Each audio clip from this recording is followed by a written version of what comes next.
ಚಿನ್ನದ ಗಣಿ ಕಂಪನಿಯಲ್ಲಿ ಗಣರಾಜ್ಯೋತ್ಸವದ ಅಂಗವಾಗಿ ಕ್ರೀಡಾಕೂಟ, ಯೋಗಿ ವೇಮನ ಜಯಂತಿ ವಿಜೃಂಭಣೆಯಿಂದ ಆಚರಣೆ. ಗಣರಾಜ್ಯೋತ್ಸವದ ಅಂಗವಾಗಿ ಇಂದು ಹಟ್ಟಿ ಚಿನ್ನದ ಗಣಿ ಕಂಪನಿಯ ವತಿಯಿಂದ ಅಧಿಕಾರಿಗಳು, ಸಿಬ್ಬಂದಿ ಹಾಗೂ ಕಾರ್ಮಿಕರಿಗಾಗಿ ಕ್ರೀಡಾಕೂಟವನ್ನು ವಿಜೃಂಭಣೆಯಿಂದ ಆಯೋಜಿಸಲಾಗಿತ್ತು. ಈ ಕಾರ್ಯಕ್ರಮವು ಸಂಸ್ಥೆಯೊಳಗಿನ ಒಗ್ಗಟ್ಟು, ಸಹಕಾರ ಮತ್ತು ಕ್ರೀಡಾ ಭಾವನೆಯನ್ನು ಉತ್ತೇಜಿಸುವ ಉದ್ದೇಶ ಹೊಂದಿತ್ತು. ಸದರಿ ಕ್ರೀಡಾಕೂಟವನ್ನು ಉದ್ಘಾಟಕರಾಗಿ ಹಾಗೂ ಕಾರ್ಯಕ್ರಮದ ಅಧ್ಯಕ್ಷರಾಗಿ ವಹಿಸಿಕೊಂಡ ಯಮನೂರಪ್ಪ ಬಿ, ಪ್ರಭಾರಿ ಉಪ ಪ್ರಧಾನ ವ್ಯವಸ್ಥಾಪಕರು, ಮಾಸ್ ಮತ್ತು ಆಡಳಿತ ಅವರು ಕ್ರೀಡಾಕೂಟದ ಮಹತ್ವ ಕುರಿತು ಮಾತನಾಡಿ, ಕ್ರೀಡೆಗಳು ದೈಹಿಕ ಆರೋಗ್ಯದ ಜೊತೆಗೆ ಮಾನಸಿಕ ಉತ್ಸಾಹ ಹಾಗೂ ಸಂಘಟನಾತ್ಮಕ ಬಾಂಧವ್ಯವನ್ನು ಬೆಳೆಸುತ್ತವೆ ಎಂದು ತಿಳಿಸಿದರು.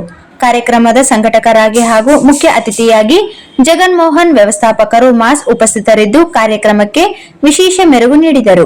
ಅತಿಥಿಗಳಾಗಿ ಸಲ್ಮಾ ಭಾನು, ಉಪ ವ್ಯವಸ್ಥಾಪಕರು, ಮೋನಿಕಾ, ಶಕುಂತಲಾ, ಕಾವ್ಯ, ಎಲ್ಲಾರು ಮಾಸ್ ವಿಭಾಗದ ಅಧಿಕಾರಿಗಳು ಭಾಗವಹಿಸಿದ್ದರು. ಕಾರ್ಯಕ್ರಮದಲ್ಲಿ ಸಿಬ್ಬಂದಿಗಳಾದ ವೀರಭದ್ರಪ್ಪ, ಜಯಪ್ರಕಾಶ್, ಸಾಮ್ಸನ್, ರೇಷ್ಮಾ, ಗುಂಡಮ್ಮ ಹಾಗೂ ಗಚಿಗ ಸಂಘದ ಕಾರ್ಮಿಕ ಮುಖಂಡರಾದ ಪೆಂಚಲಮ್ಮ, ವೆಂಕೋಬ್, ಮಿಯಾಪುರ್ ಮತ್ತು ರಮೇಶ್ ಉಪಸ್ಥಿತರಿದ್ದು ಕ್ರೀಡಾಕೂಟಕ್ಕೆ ಬೆಂಬಲ ನೀಡಿದರು. ವಿವಿಧ ಕ್ರೀಡಾ ಸ್ಪರ್ಧೆಗಳೊಂದಿಗೆ ಕ್ರೀಡಾಕೂಟವನ್ನು ಅತ್ಯಂತ ಉತ್ಸಾಹ ಹಾಗೂ ಸಂಭ್ರಮದಿಂದ ನಡೆಸಲಾಯಿತು.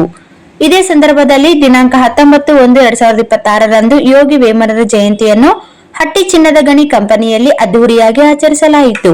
ಈ ಕಾರ್ಯಕ್ರಮವನ್ನು ಉದ್ದೇಶಿಸಿ ಯಮನೂರಪ್ಪ ಬಿ, ಪ್ರಭಾರಿ ಉಪ ಪ್ರಧಾನ ವ್ಯವಸ್ಥಾಪಕರು, ಮಾಸ್ ಮತ್ತು ಆಡಳಿತ ಹಾಗೂ ಚಂದ್ರಶೇಖರ್ ಮರಗೂರು, ನಿವೃತ್ತ ನ್ಯಾಯಾಧೀಶರು ಮತ್ತು ಕಂಪನಿಯ ಕಾನೂನು ಸಲಹೆಗಾರರು ಮಾತನಾಡಿ, ಯೋಗಿ ವೇಮನರ ತತ್ವಗಳನ್ನು, ಸಾಮಾಜಿಕ ಸಮಾನತೆ, ನೈತಿಕತೆ ಮತ್ತು ಮಾನವೀಯ ಮೌಲ್ಯಗಳ ಕುರಿತು ಬೆಳಕು ಚೆಲ್ಲಿದರು.